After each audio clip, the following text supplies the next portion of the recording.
vamos agora nos colocando confortavelmente numa posição, desconectando nos problemas do nosso dia, nos assuntos mundanos que tivemos contato, nos conectando com a espiritualidade superior, o nosso Pai de infinito amor e bondade, o nosso Mestre Jesus, especialmente agora com a espiritualidade amiga da nossa casa, falando do Dr. Bezerra de Menezes, que há tanto tempo já está preparando o ambiente para que o nosso encontro possa transcorrer dentro da naturalidade. Muito gratos também por esse dia de hoje, oportunidade de mais um dia de vida, oportunidade de termos recebido nessa encarnação o presente da vida, oportunidade de podermos estar aqui hoje reparando os nossos erros do passado, sempre com a opção do amor, em primeiro lugar, que a espiritualidade, nossos benfeitores nos trazem dia a dia. Obrigado também porque o nosso dia pôde transcorrer dentro da naturalidade, que podemos cumprir todas as nossas obrigações na parte material e que possamos estar aqui reunidos então no nome do nosso Mestre Jesus, para que possamos então estudar essa doutrina, trazer um pouco desse Consolador na nossa vida. Então, muito gratos, então sempre pedindo que se chegamos acompanhados de irmãozinhos menos afortunados que nós, eles possam agora ser recolhidos junto ao corpo mediúnico, e os irmãos que porventura foram trazidos pela espiritualidade participar desse encontro, possam tirar muito bom proveito quanto nós mesmos. Então, muito gratos, vamos dar por aberto em nome de Deus e Jesus. Que assim seja. 159. Toda pessoa que sente a influência dos espíritos em qualquer grau de intensidade é médium. Essa faculdade faz parte das pessoas e por isso não constitui privilégio exclusivo de ninguém, sendo raras as pessoas que não a possuem, pelo menos em estado rudimentar. Assim podemos dizer que todos são médios, em maior ou menor grau. Entretanto, na prática, a qualificação de médio se aplica apenas às pessoas em que a faculdade mediúnica se apresenta bem caracterizada e se traduz por efeitos claramente manifestados. Esses efeitos devem ter uma certa intensidade, o que depende de um organismo mais ou menos sensível. Além disso, é preciso notar que essa faculdade não se revela da mesma maneira em todos os sensitivos. Geralmente os médios têm uma aptidão especial para determinados tipos de fenômenos, o que faz com que existam tantos tipos de médium quanto são as espécies de manifestações. Os principais tipos de médios são médios de efeito físicos, médios sensitivos ou impressionáveis, médios auditivos, médios falantes, médios videntes, médios sonâmbulos, médios curadores, médios pneumatógrafos, e médiums escreventes ou psicógrafos. Isso é a definição de Kardec, tá?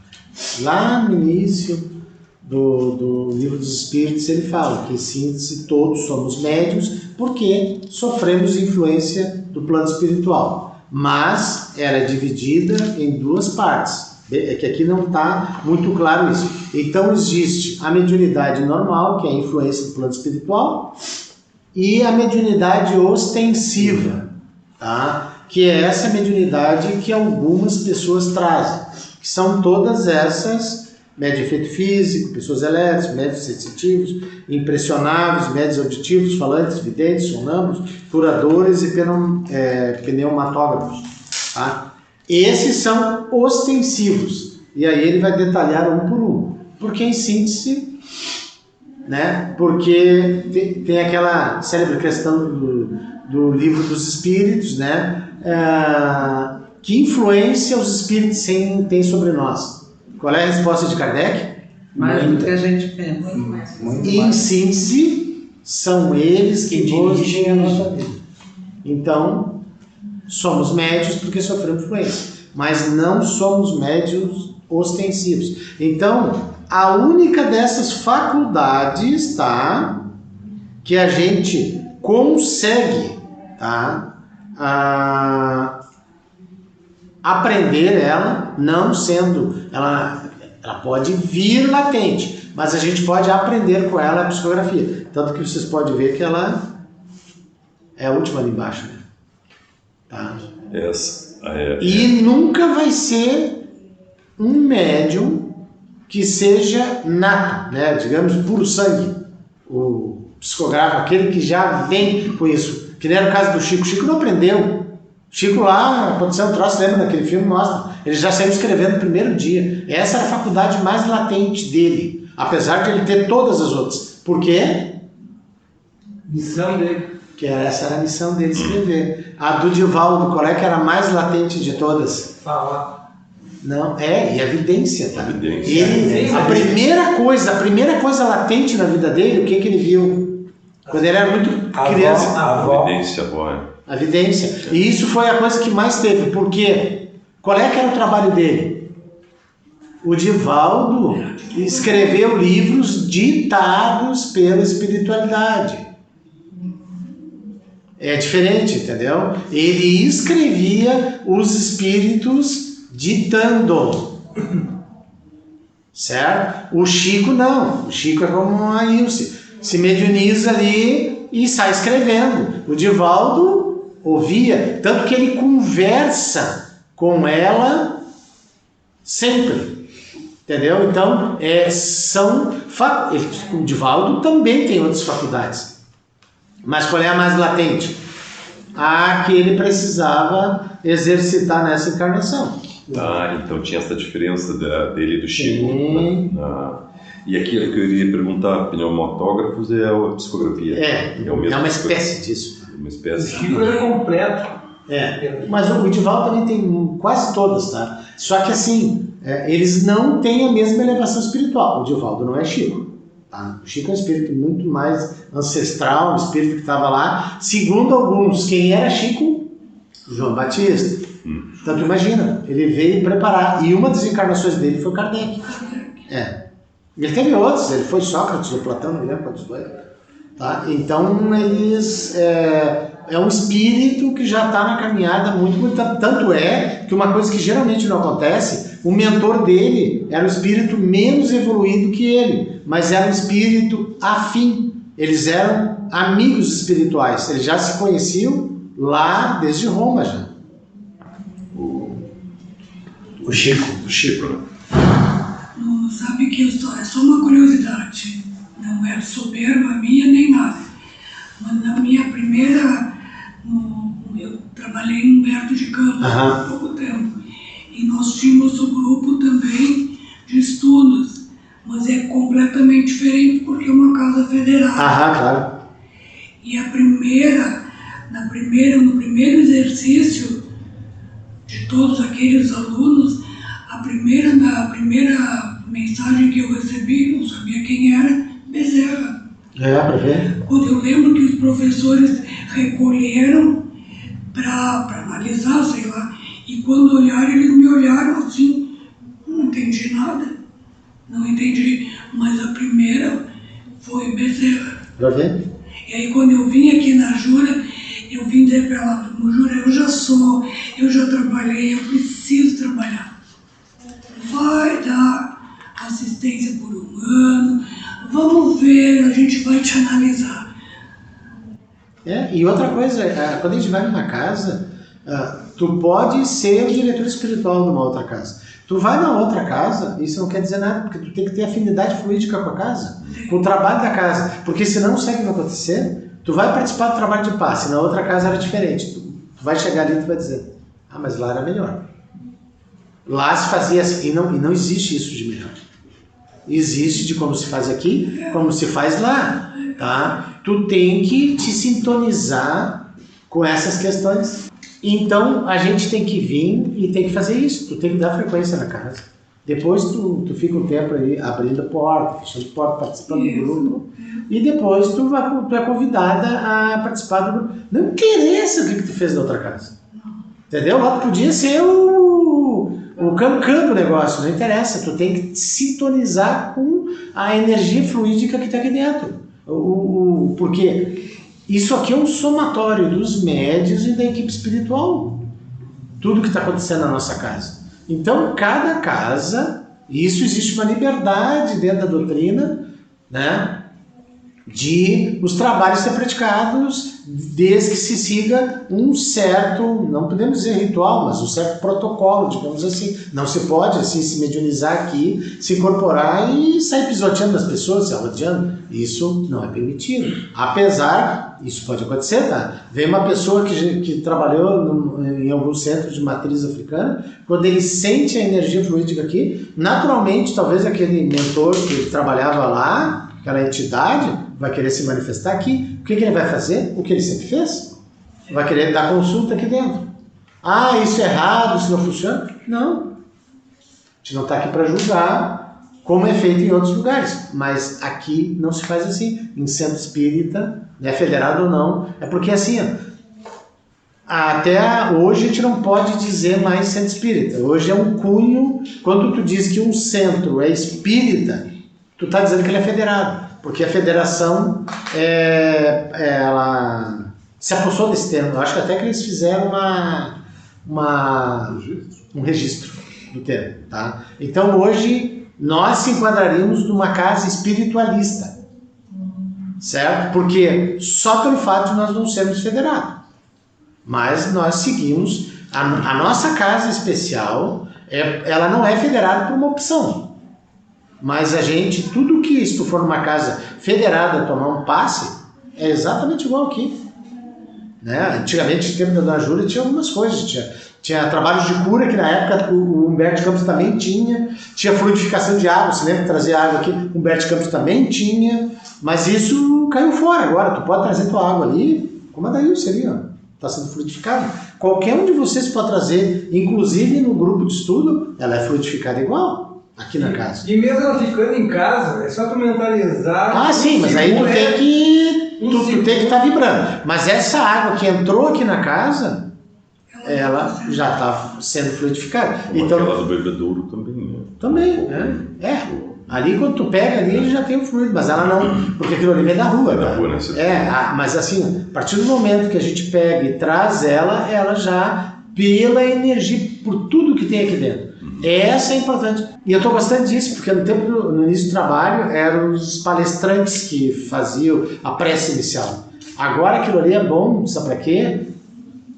Para as pessoas ali que estão no salão parar um pouco com o celular, conseguir se sintonizar, foi muito bom. Não sei quem teve a ideia de fazer aquilo. Tá? Senhora. Ah, que bom, muito bom. Tá? Então, aquilo ali se faz agora, aquilo ali tu já prepara o ambiente para o palestrante. Porque senão o palestrante chega ali, as pessoas estão de celular. Me lembro uma vez, já comentei isso aqui, tinha 3 meninas que vinham e sempre sentavam aqui na frente de tarde. Tá? Eu sempre ficava sentado ali do lado. E aí o palestrante estava falando e uma das meninas estava assim. E as outras duas estavam conversando. Ela estava no meio, digamos assim, a Carla conversando com o Denner e ela aqui no meio. Como ela não estava participando, ela devia ter trocado, mesmo porque não devia se conversar durante a palestra. É uma coisa óbvia, né? Uma questão que a gente aprende lá na escola desde o primeiro ano, que quando o professor está falando, quando está em período de aula, ninguém pode conversar. Tá? E ela estava aqui no celular. E alguém mandou alguma coisa para ela, que era aquelas coisas de bobagem, tu abre e sai uma gargalhada ali, alguma coisa. E ela tentava parar, e quanto mais ela tentava parar aquilo, ela não conseguia parar. Acho que era do Valentino, tem uma palestra. Não me lembro de quem era Matheus Fumaca. E aí ficou muito chato. Cara, ela se encolheu, assim, ela ficou com uma vergonha, ela fechou o celular. E as outras pararam de falar. Aquilo ali talvez tenha sido a própria espiritualidade que fez de propósito para ela parar ali. Então, assim, ó, a gente entrou dentro da casa, a casa já tem um trabalho e a gente tem que estar em sintonia com aquilo. Porque senão nós vamos entrar aqui e vamos dizer o seguinte, lá onde eu trabalhava é diferente, lá era melhor que aqui. Cara, o que tu acha que tu está fazendo? Tu está desarmonizando o grupo. Tu está questionando o trabalho que tu está participando. Então, por isso que é importante, quando as pessoas são convidadas para participar, elas ficam como se fosse um estágio, nem sei como é que está agora, antes era um ano, te lembra que a gente abria a porta, né? Não, agora, quando sai, quando é chamado, O Zanerato nem teve tempo nenhum, né? Foi chamado, ele não ficou na porta, ele já ficou, ele veio direto pro... Já está dando passo? pro Já. E quanto tempo ficou? Acho que nem isso. É? 2 semanas. Eu fiquei, acho que 1 ano abrindo porta. E tinha que dar frequência na casa 2 anos. Tu tinha que vir não é aqui. Tu tinha que frequentar um grupo de estudo 2 anos. Aí, e não era convidado por ninguém. Vi uma carta do Dr. Bezerra, te lembra? Senhor, até hoje. Ah, tá sendo o Dr. Bezerra que tá orientando? Isso aí. Vi uma carta bem bonita do Dr. Bezerra, tem que ver. O Dr. Bezerra te convidando para participar do grupo mediúnico da casa. Aí a gente entrava aqui dentro, um abria a porta aqui, se tinha 2, ou algum ficava abrindo aqui, tu abria outra, a gente ficava 1 ano quase. Aí saía outra carta dizendo que a gente poderia participar do grupo mediúnico efetivamente, né, sendo passista. Aí era explicado como é que era feito o passe padrão da casa, porque tem um monte de lugar que só faz passe dispersivo. Eu trabalhei lá no centro.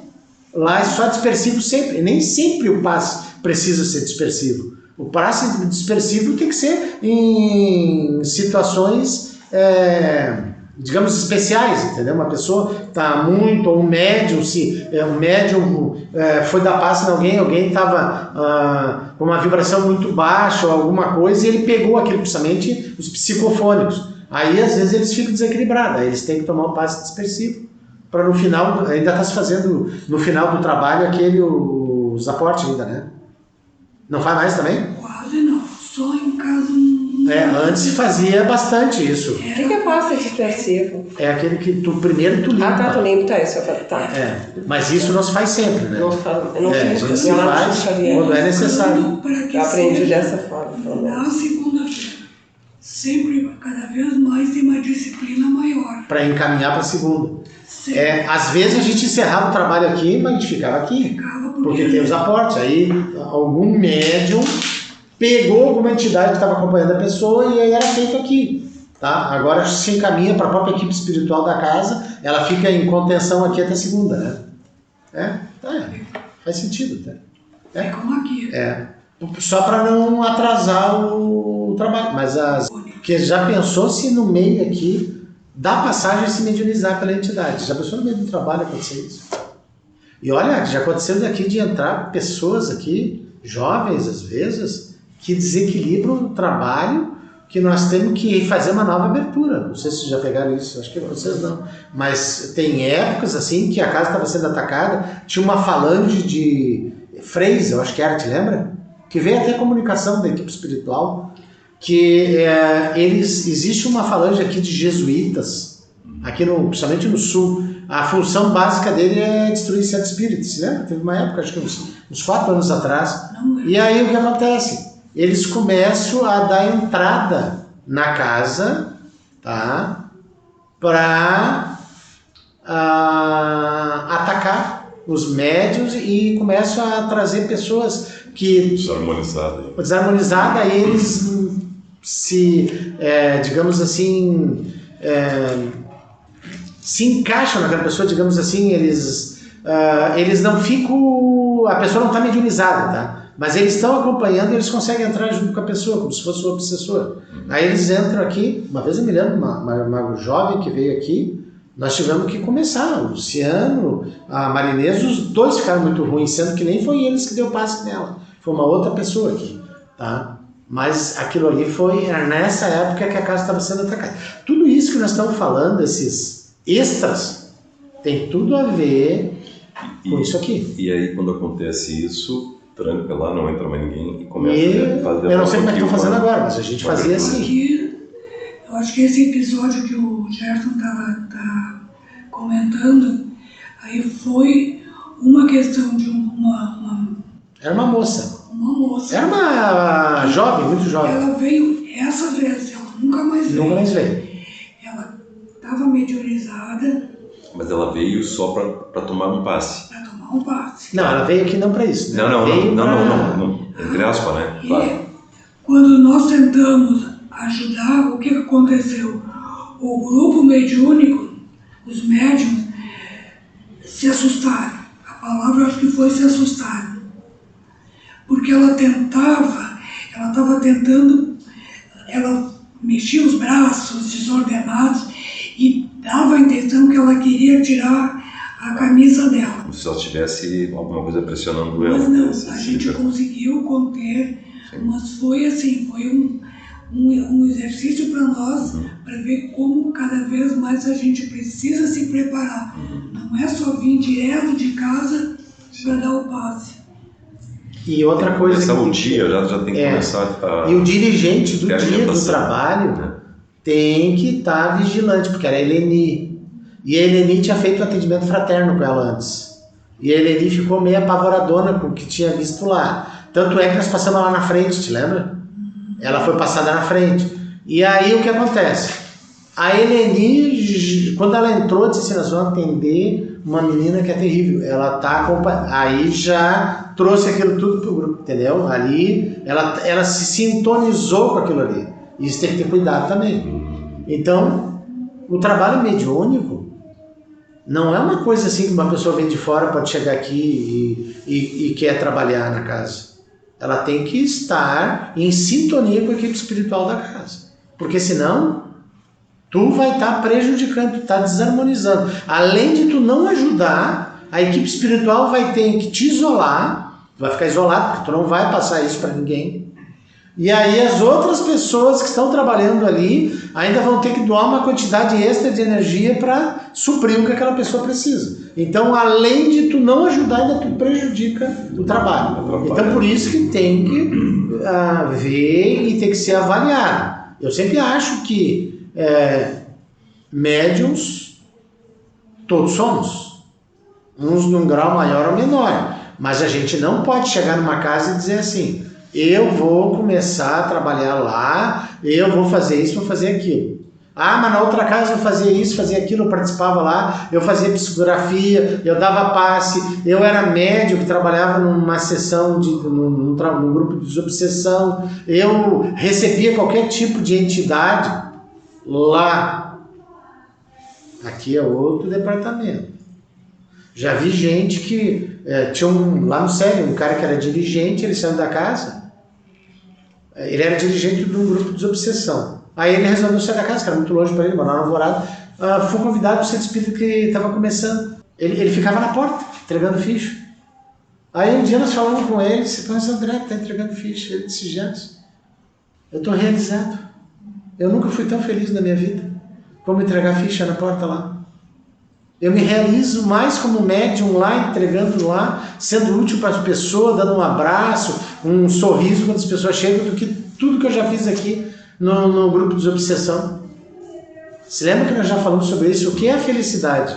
O que é o paraíso? É um lugar? É um estado de espírito?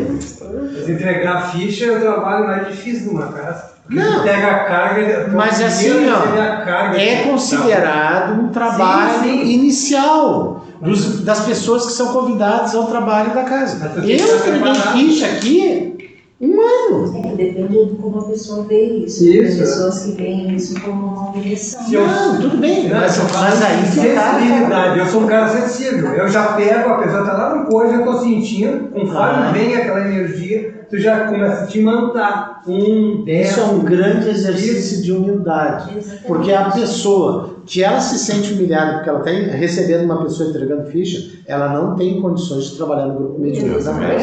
Isso é uma coisa óbvia. Eu vejo pessoas que dizem assim, porque eu passei tanto trabalho na vida. Aí a pessoa conta e eu penso assim, nossa, se isso fosse trabalho, né? Só que depende da forma que a pessoa enxerga aquilo ali, e ela enxerga aquilo como um grande sacrifício. E daí nem dá para ficar falando assim, mas eu passei isso. Não, a gente ouve e fica quieta, né? Mas ela pensa, na verdade, o trabalho que ela diz que passou é se sentir humilhada. Mas isso aí eu acho sempre o contrário, porque eu acho que só dignifica o homem. Isso dignifica. É uma grande honra. Um exemplo para vocês até que eu vi essa semana. Tem uma loja ali perto de casa, uma loja de carro grande, o cara já comprou uma esquina inteira ali, Doto Veículos, tu conhece ali na faixa? Esse cara, hoje ele é rico, tá? Eu conheço ele pessoalmente. Ele nem trabalha mais ali, ele tem uma banda de rock, é o sonho da vida dele, e ele canta muito bem. Ele é um cara que é a banda que toca no Hard Rock Café ali em Porto Alegre, tá? é a banda dele. Então ele ali pouco vai na loja ali, mas ele tem uma estrutura ali, o troço como trabalha é mais organizado que muita concessionária. E esse cara está muito bem financeiramente. E ele talvez não precisasse nem trabalhar, porque ele tem outros patrimônios. Ele foi juntando patrimônio. E aqui onde é a Peugeot, do lado do Paçoquinha ali, era uma revenda chamada Brasil Sul Veículos. Tá? Não sei se você se lembra dali. Tá? Era o Hermes ali, também era conhecido. Sabe o que o dono fazia ali? Ele lavava carro. Ele era lavador de carro. E aí eu cheguei ali, conversando ali, eu conversei com o cara, conheço o dono desde o tempo do Hermes. Aí um dos vendedores falou, ele lavava carro lá no Hermes, né? Ele era o lavador do carro. Eu disse, como é que tu sabe? Ele conta para todo mundo aqui. Ele não tem vergonha de dizer que é de onde ele veio. Então eu digo o seguinte, isso dignifica a pessoa. Dignifica que ele teve capacidade de ascender. Eu acho que isso não é motivo de vergonha. Isso é uma coisa que te dignifica. Né? E eu acho o seguinte, todo mundo que começa em qualquer lugar, eu até já vi pessoas chegarem e dizer assim, eu conheci um cara que ele era dirigente de uma casa e ele valorizava muito títulos das pessoas. Então tu dizia o seguinte, eu sou isso, eu sou aquilo, e eu já trabalhei numa casa. O que tu fazia lá? Eu era fulano de tal. Ó, fulano. Aí tinha um monte de gente que estava na casa, já era trabalhador antigo, botava um cara que tinha chegado como dirigente daqueles caras. Por quê? Mas esse cara tem isso, ele tem aquela formação, ele tem uma pós, ele tem um mestrado, tem um doutorado, entendeu? Isso desmereceu o pessoal da casa. É, claro, mas aí, para te ver como isso está errado. E eu sempre falei isso aí. Isso é o maior demérito. Ou uma pessoa que fazia alguma coisa que ele considerava errado, ele botava no administrativo da casa, como castigo. Eu disse, cara, tu imagina como é que sente as pessoas que trabalham continuamente no administrativo, porque a casa precisa do administrativo, senão não funciona. Alguém tem que pagar luz, que nem agora, uma semana atrás roubaram os fios da casa. A Helenique correu. Isso é uma questão administrativa. Isso alguém tem que fazer. Senão a casa fica sem luz. Que coisa, né, tia? Entendeu? Então eu digo assim, a gente não pode desmerecer esse tipo de coisa. E aí quando tu bota uma pessoa que está no mediúnico lá, tipo, de castigo lá, tu não é aquela pessoa que tu tá castigando, tu tá menosprezando todo aquele pessoal que faz um bom trabalho, porque enquanto a gente está lá no mediúnico, alguém tem que estar cuidando da administração da casa, alguém tem que estar chamando ali as fichas, alguém tem que estar entregando ficha, alguém tem que estar na biblioteca lá, se alguém quer vir de livro, alguém quer pagar mensalidade, ou outras coisas, quer deixar nome lá para energização, aqueles trabalhos de saúde, aquelas coisas. Isso é trabalho administrativo, isso é necessário na casa. É tão importante que nem a pessoa que está aqui dentro. Por exemplo, no dia de trabalho de desobsessão, tem um monte de médium nessa mesma casa, lá no centro, chamava de tijolo 6 furos. Por que tu é tijolo 6 furos? Cara, eu entrei lá, não vi nada, não senti nada e saí de lá. Eu sou que nem um tijolo. Aí eles começaram, mas de brincadeira, a falar tijolo 6 furos. O trabalho ali não acontece sem os 6 furos. Aqui você chama de médio de aporte, né? Eu acho que era. Suporte, eu acho que era. Sim, Não, o que? Apoio. Porque assim, o médium que está dando comunicação, ele está dando a comunicação. Hoje não pode mais falar doutrinador, né? Agora tem que ser dialogador. Facilitador, sei lá. Não, facilitador é os trabalhadores da casa. Tá difícil. O padre não dá mais sermão, agora é homilia. Aquelas coisas politicamente corretas, entendeu? Mas tudo bem. Tá difícil. Então, o dialogador está dialogando. Então, quando se precisa, quando tem uma entidade, quando se precisa montar uma tela búdica lá para mostrar aquela tela, de onde ele veio, quem ele foi, como é que quando tem que dar um atendimento para ele, alguma energização para ele, quem é que dá essa energia? O apoio que está ali muitas vezes assim, o que eu estou fazendo aqui? Ele é o cara que está fazendo transfusão de sangue. Tu está num hospital, tá? Tu está fazendo uma cirurgia, a pessoa perde muito sangue. O que precisa fazer? Transfusão. É o médico que doou sangue? Não. É uma pessoa que não tem nada a ver com aquela cirurgia, que foi ali e doou sangue. São as pessoas que estão ali. Por que vocês acham que eles não invadem a casa aqui no dia de Páscoa ou até no dia do grupo de estudo? Tem um monte de guardiões aqui na frente.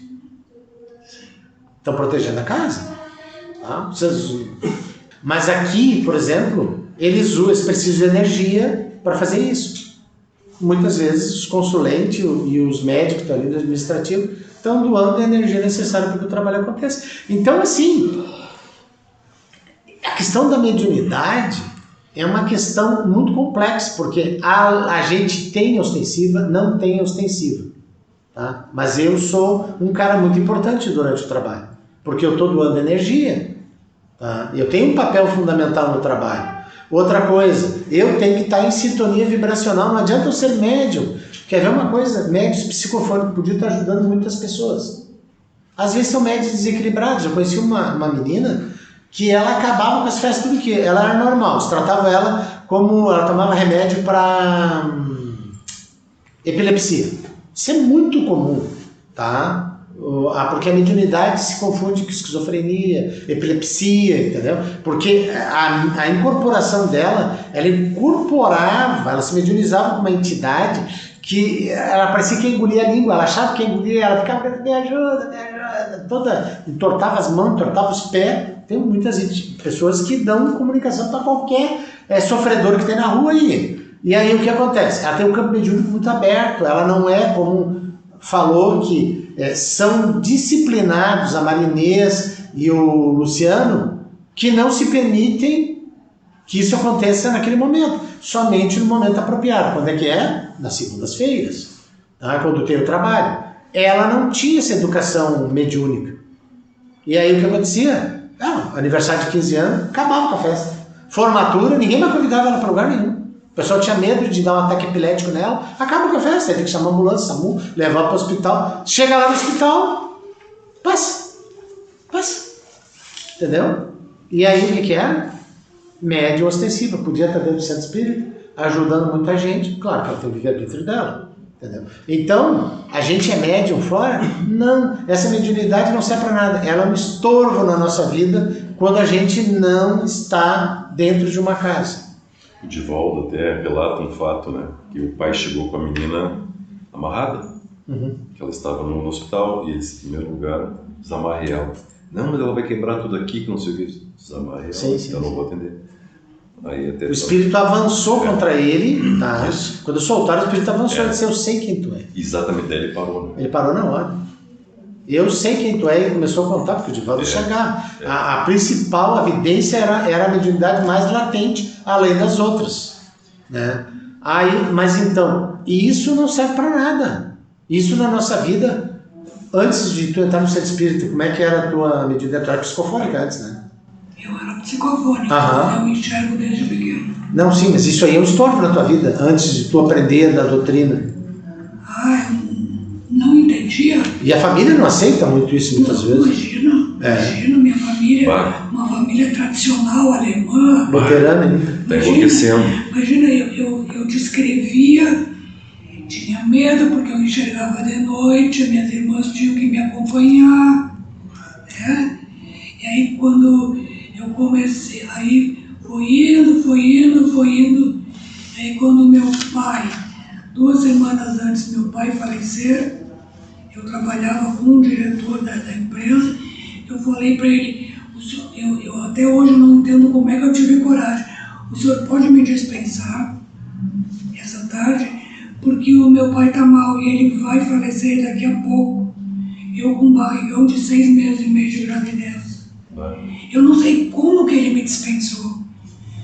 2 semanas depois, meu pai faleceu, eu já tinha visto tudo, não entendia. Tinha visto o pai falecendo. Durante o sepultamento do meu pai, eu estava enxergando ele na cadeira, na poltrona que ele ficava dentro de casa, na frente do túmulo, tudo.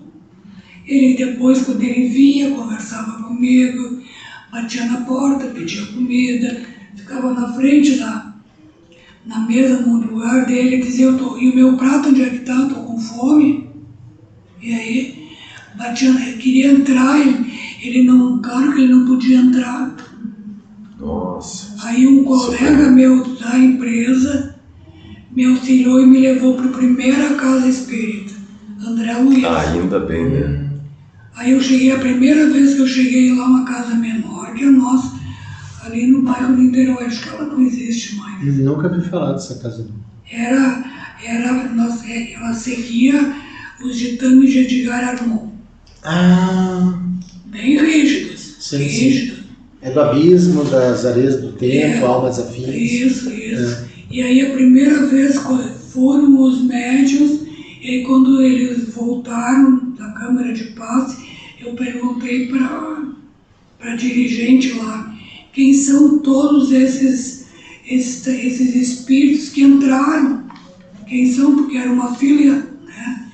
Aí ela disse, espera, fica aqui conosco. Aí eu comecei de lá, eu fui para o Humberto, mas eu fiquei pouco tempo. Aí depois eu vim para cá. Outra coisa, a gente frequenta várias casas. Eu frequentava uma casa em Porto Alegre, mas era muito longe, é lá do lado do Mário Pelletier. Até ajudei a fundar com o pessoal, foi um pessoal que saiu no acidente com uma casa. Fundamos uma casa. Lá tinha que chegar, começava às 7 horas o trabalho, eu tinha que chegar lá até 6h30. Imagina. Como é que pegar o trânsito todo? Tinha que sair de casa, tomar banho no verão, sair do trabalho, sair de casa e ir para lá. Pegava todo aquele... É quase impossível se harmonizar. Eu ganhei do dirigente da casa um CD de música para harmonizar. Então eu ia escutando bem alto. Aquilo me fechava assim no carro, entendeu? Eu e a Paula ia escutando aquilo, olha, não furamos aquele CD. E agora pior no trânsito. Não, aí... mas já era ruim também na época. Isso aí faz... Imagina. Só nessa caixa, nós estamos quase 10 anos aqui, eu acho. Aí eu pedi dispensa de lá, passei o trabalho para outra pessoa e comecei a procurar casa aqui em Canoas. Nós fomos para um monte de lugar. Nada sintonizado. E eu vinha nessa casa quando era criança e não gostava, porque vinha obrigado pela minha mãe. Aí eu falei para Paulo um dia, tem um lugar que eu ia com a mãe. Depois a minha mãe também vinha, adulta aqui, mas eu não entrava. Eu largava ela aqui na frente. Quando ela saía, ela me ligava, já tinha celular, eu vinha e buscava ela, antes dela desencarnar. E aí, mas não entrava. Só quando tinha que ter alguma consulta. E ali na Niterói, ela ia no Curupaiti, Dr. Polfilho, acho que era o nome, que era a entidade que vinha lá. Mas era uma casa espírita também, não tinha nada de banda nem nada. Só tinha uma senhora que era que nem a Dona Júlia, dava receita, tinha o dom da cura. Isso não é muito difícil hoje em dia. E aí a minha mãe frequentava lá e tirava consulta para mim. Aí eu ia lá só nas consultas que tinha e depois não ia mais, não era espírito. Virei depois que minha mãe desencarnou. Quando meu irmão faleceu, eu comecei a ir, comecei a me interessar, comecei a ler, né? E isso, mais de 30 anos atrás, comecei a ler. O nosso lar eu li num fim de semana. Comecei a ler no sábado e terminei domingo de manhã. Não consegui nem dormir. Fui dormir tarde, dormi um pouco, me acordei e estava louco para saber como é que ia desenrolar. É um livro bem difícil para ler, né? Tem uma leitura, uma linguagem difícil, né? Nosso lar. Eu cheguei lá nessa casa que a minha mãe fazia atendimento fraterno, Dias da Cruz, ali na Zenha, e aí tinha uma biblioteca. Hoje eles não têm mais a biblioteca, eles vendiam livros novos lá. Hoje só tem tipo um sebo lá. Quem não tem todos os livros, tem o que tem lá, né? De doações das pessoas para vender. E aí eu perguntei, adorei esse livro. Aí eles me deram o Mensageiros da Luz, Missionários, Obreiros da Vida Eterna. Comprei esses 4. E o livro dos Espíritos, que disseram, não adianta tu ler. O que tu tá lendo aí, a gente estuda nos grupos de estudo, já é para médium. Tu tem que ter uma base. Leia o livro dos Espíritos. Comecei a ler, era muita pergunta, muita coisa, não me interessei. E comecei a ler. Quando eu cheguei nos Obreiros da Vida Eterna, que era o 4º livro, eu lia e não entendia. Aí eu tive que voltar para trás e ler de novo, não consegui entender. Aí eu não terminei de ler o Obreiros. Fui ler muito tempo depois. Por quê? Porque eu não tinha uma base doutrinária. Eu estava no telhado da casa e não tinha nem as paredes nem o alicerce. Entendeu? Eu estava fazendo ao contrário. Da parte de cima para... do meio para cima. Faltou alicerce. Falta base. Aí depois, quando a minha mãe desencarnou, ela ficou dentro de casa, eu contei essa história várias vezes para todo mundo.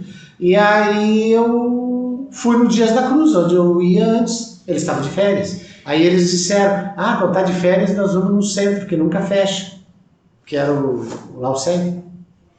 E aí no SERI... aconteceu uma mediunização, tinha uma entidade que eu tinha visto dentro de casa, acontece essa história toda, tantas vezes aí. E aí fiquei fissurado, porque lá, isso já foi lá e já viu, lá eles fazem parte do trabalho de mesa mediúnica, eles têm umas 3 ou 4, que a casa é muita gente sempre, Na época que eu trabalhei lá, tinha mais de 500 médicos. Eles trabalhavam de segunda a segunda, eles trabalham até domingo lá. E chegou aí numa quinta lá, que é o dia de desobsessão? Não, eu fui 2 vezes lá. Então cada dia é um tipo de trabalho. Então quinta-feira tinha muitas mesas mediúnicas acontecendo nos grupos, entendeu? Então tinha mesa mediúnica e mais os espíritos vinham ali, tinha doutrinação, então é a mesa mediúnica. Então ele fazia, porque lá era assim, ó, 2 palestras de meia hora. Tem um salão, são 2 pessoas diferentes. E não é que nem aqui. Aqui é uma mamata ser palestrante. Aqui a casa nos dá a liberdade de eu vou falar sobre o capítulo 14 do livro dos médiuns, que é médiuns. A casa deixa, o tema livre, desde que seja dentro das obras básicas, né? Dentro da doutrina. Eu posso até falar sobre o livro do André Luiz, mas tem que ser no contexto espírita, não pode ser essas coisas diferentes. Lá não. Lá o cara tinha que pegar o evangelho fechado e abrir. Saiu agora o tema aqui, dar e receber. Ele tinha que desenvolver uma palestra de meia hora, com microfone, já deve ter visto, sem fio, porque é uma galera, tá? E ele tem que desenvolver o trabalho ali, desenvolver a palestra ali sobre aquilo ali. E aí o outro seguinte também assim. Depois que acaba isso, e aí eles vão chamando as pessoas vão e voltam. Vão lá, tem um atendimento nas mesas, conforme tem um atendimento. Durante a palestra. Durante a palestra está acontecendo, eles estão chamando as pessoas. Aí tu volta, aí tem outra palestra. Aí no final, eu não sei se ele trabalha ainda, a Candinha morreu, foi tu que me contou até, né? A Candinha, a esposa do dirigente que estava lá, que era o Paraguaçu, ele fazia ao vivo, então ele botava... As 2 vezes que eu fui, tinha 3.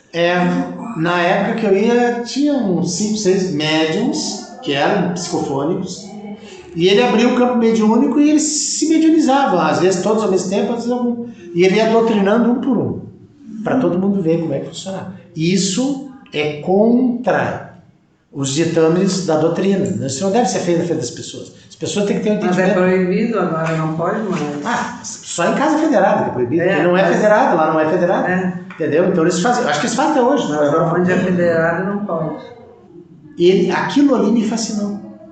Foi aquilo ali que eu resolvi ser médium. Porque lá o curso de médio é 2 anos. É 2 anos e é todo sábado. E a cada 6 meses tu tem uma prova oral sobre o tema que falou. E eles não usam nem... É como se fosse um tomo. Mas é deles. Eles têm uma gráfica, eles têm os livros deles. Tu compra o livro de o primeiro ano e segundo ano. Então, chega na metade do livro, tu tem alguns professores lá que são... um e mais 2 que ajudam, e aí tu tem uma espécie de uma prova oral, entendeu? Ele vai perguntando para ti, o que tu fala sobre isso? E aí tu tem uma avaliação além da presença. Porque se tu não der a presença lá mínima... Mas o estudo da doutrina são 3 ou 4 anos, né? Eu fiz... Quando é federado. Sim, eu tomo 1, tomo 2, tomo 3, tomo 4, se não me engano. E depois que volta... Tu tá fazendo isso aí na... Eu tô fazendo na Novo Amanhecer. Eu tô no último semestre dos... quantos anos? Desde 2022. Eu sei que na Casa Federada, quando tu termina os tomos, tu começa de novo. No Chico Xavier, eu fiz todos os cursos no Chico Xavier. Trabalhei desde o início, fui até a direção das salas. E ele é, assim... Eu te falei, né? Eu não sou muito chegada, porque eu sabia que eu tinha que fazer as coisas lá. Quando alguém lá disse que eu estava liberada, e graças a Deus, entendeu? Mas é que, assim, é um pronto-socorro espiritual. O Chico é totalmente diferente do trabalho. Eles eram de Santa Catarina. Ele não acredita que lá, meu irmão, serviu a vida inteira, se aposentou lá. Ninguém mais é espírita lá, os espíritos foram tudo embora. Porque no Humberto Campos, em cima da mesa, que nem tinha uma mesa aqui antes, te lembra daquela mesa? Tinha o símbolo da base aérea de Florianópolis, que é a ponte Ercílio Luz, e diz assim, militares espíritas da base aérea de Florianópolis. Tinha em cima da mesa uma bandeira que eles botavam, tipo uma flâmula assim, tá? Quando eu era criança, ia lá. Minha mãe frequentava lá porque o vizinho que tinha o seu Valdemar, foi trabalhador muitos anos lá, palestrante lá. Então a mãe ia lá, a gente sempre ia lá tomar passe ali no Humberto Campos. como é que eu vou dizer? E agora em Florianópolis não tem ninguém que eu conversei lá para tipo, meu irmão, tá, mas tem algum grupo aqui de espírito? Não, eles foram tudo transferidos, foram embora e acabou aquilo. Tá vendo? É um nicho. Naquele momento. Mas o Divaldo, uma vez, ele fez essa pergunta, que tinha um amigo que foi transferido para o mundo espiritual. Aí ele teve a resposta: o mundo espiritual transfere as pessoas. A gente tem vontade de se mudar. Eles mexem com as pessoas que trabalham no centro espírita, porque eles precisam de luzinhas, que eles chamam cada um aqui, para se mudar, porque lá está faltando. Então, às vezes, nem sei por que eu me mudei daquele lugar para outro lugar. Deixa eu só fazer um comentário que ele está comentando aí. Eu me lembro que na época eu ficava me questionando, gente, porque aquele movimento se me assustava. Eu sempre comentei isso até aqui, né?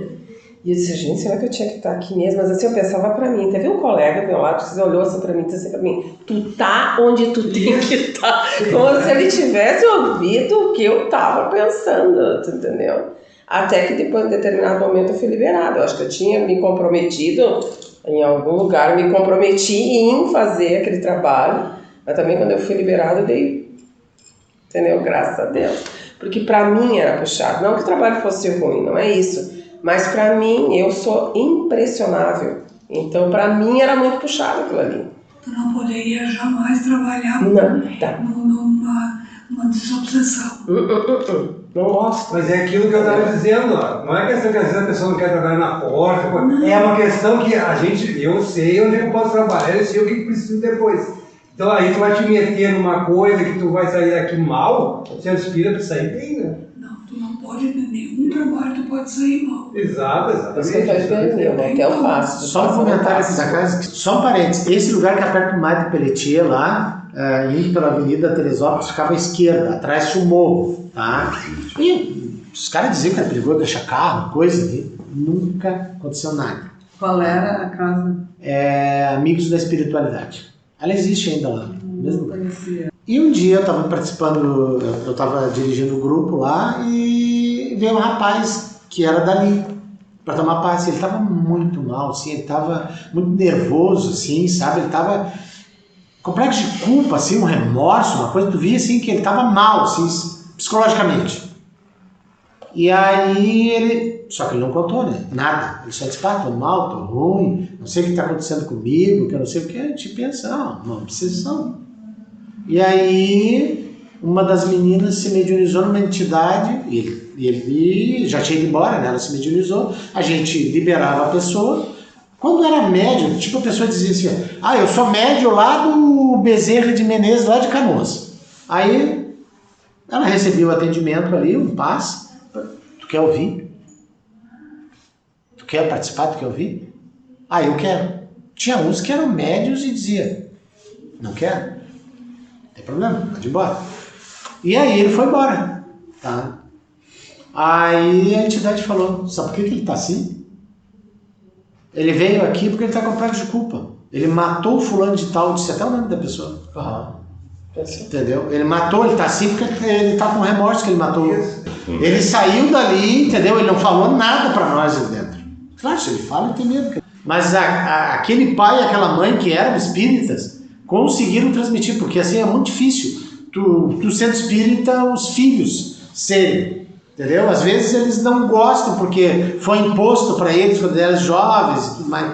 E todas elas são maravilhosas, assim, porque tu vê, elas têm um profundo conhecimento da doutrina e uma dedicação para a doutrina. Elas participam desse grupo do Paulinho. E aí ela estava falando, e eu me lembro que esse DVD que tinha me dado era um irmão espírita, né, dessa casa aí, ele até já desencarnou. E então o que ele fazia? Ele era a federação, comprava DVD, não tinha, já tinha YouTube, mas era muito precário, não tinha vídeo, não era que nem hoje. Então o que ele fazia? Ele comprava um DVD e mandava lá no Zanirati, no mundo Zanirati, fazer cópias. E ele saía distribuindo nos amigos para ajudar a divulgação da doutrina. Esse DVD provavelmente foi o Zanirati ou o irmão dele, alguém lá, que fez, porque com certeza era de lá. Ele me deu um do Raul Teixeira, que falava sobre as questões da mediunidade ostensiva. Que é assim, ela é uma faculdade orgânica, tem que ter uma predisposição orgânica. Então, por isso que eu falei, a psicografia é a única que a gente consegue aprender. Só que a gente não vai ser, digamos, eu vou conseguir fazer algumas psicografias, mas não é aquela coisa que tu traz junto, que está na tua caminhada espiritual. Tá? Então, tu pode fazer curso, é a única. Tu pode fazer o curso que tu quiser. Se tu não é psicofônico, tu vai virar psicofônico? Não. Se tu não é de efeito físico, tu não vai. Se tu não é um sonoro, isso já tem que ter vindo. Então, assim, nessa encarnação, eu preciso ser psicofônico. O que acontece? Eu vou ter que vir numa família que os pais tenham essa predisposição genética. Eu posso ser psicofônico e ter um filho que não é psicofônico. Mas eu não posso, os pais não sendo e não tendo isso na genética deles, essa faculdade é uma questão orgânica da glândula pineal, entendeu? É uma questão orgânica. Se isso não está ali, eu não vou ser. Eu posso psicografar, aprender, fazer um curso, entendeu? Escrita indireta, que a gente viu no grupo anterior, no capítulo anterior. Mas eu não vou ser. E aí, nesse grupo, eles estavam falando que podia lá, né? Que eles falavam lá que ela disse que podia. Aí eu disse assim, não pode, é orgânico. Só que eu não me lembrava qual era o livro. Tivemos que olhar todos os vídeos para achar. Porque eu procurei no YouTube e não achei. Tanto que não tem até hoje. Tem hoje porque o Zanirati colocou. Aí, o que eu fiz? Tive que pegar, botar o vídeo, rodar na televisão, peguei o celular, filmei, a Paula converteu para aquele, tem que compactar, eu acho, para botar no YouTube, e a Paula criou um canal no YouTube, botou o vídeo lá no YouTube, por quê? Porque, não, como é um grupo virtual, não tem como as pessoas compartilhar o vídeo. Como é que eu vou compartilhar o vídeo? Aí o que acontece? Aí eu mandei o link daquele canal para todas as pessoas do grupo ver, e é maravilhoso, pode ver também, eu não me lembro o nome. Tá no site também. Mas como é que é o nome do título? Não me lembro do título, mas tem... No site está dividido até, eu vou fazer um parênteses aqui para explicar. Só esqueceu de dizer uma coisa, nós, os médicos, somos os maiores devedores. Com certeza. Quanto mais ostensiva é a faculdade, a obra é maior. Maior a cobrança. Mas a cobrança é igual. Todos nós que decidimos ser espírita desde o primeiro dia... Quanto mais a gente sabe, mais a gente é cobrado. Mais, com certeza. Com certeza. Então vamos, primeiramente, pedindo perdão à espiritualidade pelo avanço do horário, mas é por uma boa causa.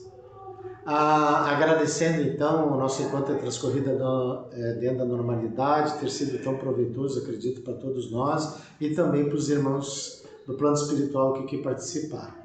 Que todos agora possam ser encaminhados junto do corpo mediúnico, também os irmãos que vieram nos acompanhando inicialmente, possam todos, os que tiverem necessidade de ficar na casa ou serem encaminhados às zonas de refazimento de outras instituições astrais, que possam ser carinhosamente encaminhados agora em nome de Deus e de Jesus.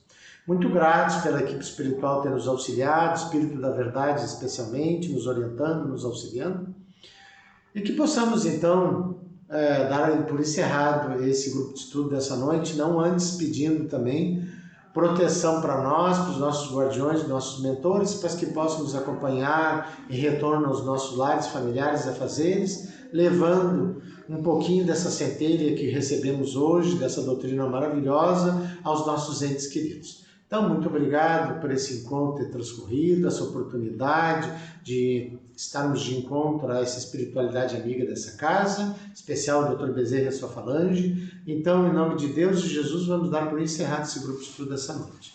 Que assim seja.